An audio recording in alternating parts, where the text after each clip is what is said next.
वारी साहब, एक तो क्लियर कीजिएगा, जो पहले बात भी कर रहे थे और अभी तक हुकूमत ने बाज़ाब्ता तौर पे ये 27वीं तरमीम जो है इसकी बात ये नहीं कर रहे हैं, लेकिन मौलाना साहब ने कहा ना कि तुम्हारा बाप भी 27वीं तरमीम नहीं कर सकता है। तो ये जो अल्टीमेटम दिया गया आपकी तरफ से, ये 27वीं तरमीम के हवाले से है या फिर उन चीजों को शामिल करने के हवाले से है जो 26वीं तरमीम में से निकाल दी गई थी? देखिए, मैंने पहले भी अर्ज किया था कि पहले ये 56 क्लासेस थी जो 22 पे हम लेके आए थे जी, और 34 क्लासेस इनकी डिलीट हुई थी उस पूरी तरमीम में से, और जिससे बहुत सी चीजें जो पहले डिस्कस हो चुकी, मैं बार बार नहीं लाना चाहता। इस पूरे मरहले के दौरान जो हमारी मुलाकातें होती रही, किसी भी मरहले में हुकूमत की तरफ से या बिलावल साहब की तरफ से ये नहीं हुआ कि हम याहिया अफरीदी साहब को ला रहे हैं चीफ। हमेशा हमने जब भी उनसे जिक्र किया उन्होंने कर दिया तो ठीक है। और मैंने फिर आपसे कह रहा हूँ कि बिलावल साहब ने मेरे इस बयान की तस्दीक भी की और उन्होंने कल कहा है, मैं उसका चैनल का नाम ही नहीं, इंटरनेशनल चैनल को कहा है कि हम तो मंसूर अली शाह का हमसे तय हुआ था और ये क्या हुआ हमें नहीं पता। तो बहरहाल ये कि ये सिलसिला तो यहाँ तक है। ठीक है, अब हम जो आगे चलते हैं, जहाँ तक हमने कहा मौलाना साहब ने कहा है, तो मौलाना साहब का मौक़िफ़ ये है, पहली बात तो ये कि हम देखेंगे तरमीम है क्या। मैं तो इसको थोड़ा सा और नजर में देखता हूँ। मैं समझता हूँ तालाब में पत्थर फेंका है और ये देखा है इन्होंने कि गहराई कितनी है, और एक शोशा छोड़ दिया है, रद्द अमल क्या आता है, कहाँ से आता है, किस तरह से आता है, पार्टियां क्या कहती हैं, ये एक तरीकाकार होता है हमेशा। और मैं तो इसको इस अंदाज में लेता हूं।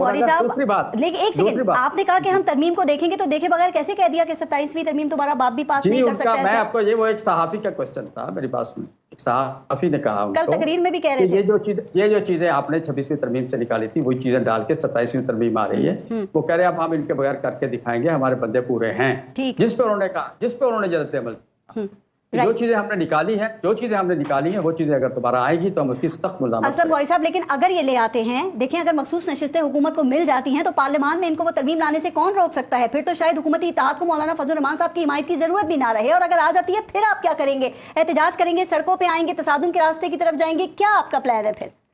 देखिए, इसी चीज को मद्देनजर रखते हुए तो हमने इस तरमीम में इनका साथ किया। गो के एक दो चीजें हैं, जैसे ये बात हो रही है जज चीफ की अपॉइंटमेंट की हो रही है, अपना चीफ जस्टिस साहब की या जजों की अपॉइंटमेंट की हो रही है, ये हमने इसलिए मजबूरन इनको कबूल किया कि हम भी तो 34 चीजें इसे डिलीट करवा रहे थे, तो कुछ बार्गेनिंग में कुछ लो और कुछ लो करना पड़ता है जी। तो दूसरी चीज इनके पास ये रीजन था, पॉजिटिव रीजन था कि यही चीज जिस टाइम हाई कोर्ट्स में हो रही है तो ऊपर में क्यों नहीं। तो बहरहाल मैं ये अर्ज करना फौजी अदालतों का भी इशू है अब।